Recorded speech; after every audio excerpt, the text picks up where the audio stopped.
Salam aziz vatandaşlar. Türkmenistan vatanım, topraklarım, canım kurban olsun. Onat gören vatanımı.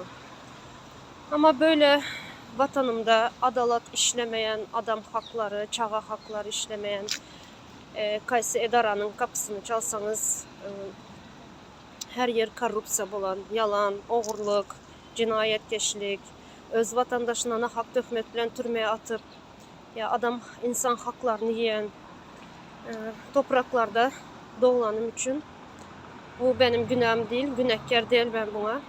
Benim suçum da değil, benim yanlışım da değil. Ama bunları görüp sessiz, sesimi çıkarmayın. Görüp görmezlikten gelsem ya otursam sesimi çıkarmayın. Bu da benim hem günahımdır, hem suçumdur, hem yanlışımdır.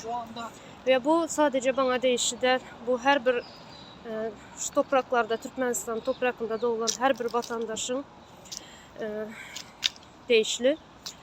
Bunları sessiz kalıp sesinizi çıkarmaya otursanız o sizin hem suçunuzdur, hem günahınızdır, hem yanlışınızdır. Bu her bir Türkmen vatandaşına değişli. Kaysi millet olsa olsun. Bunları sessiz kalsak bizlerin suçumuzdur hemmesi.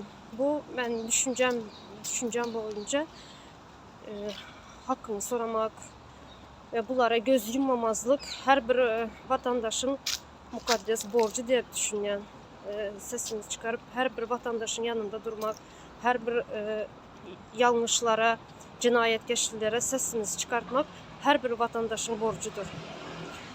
Sessiz kalmayan vatandaşlar, sağ olun.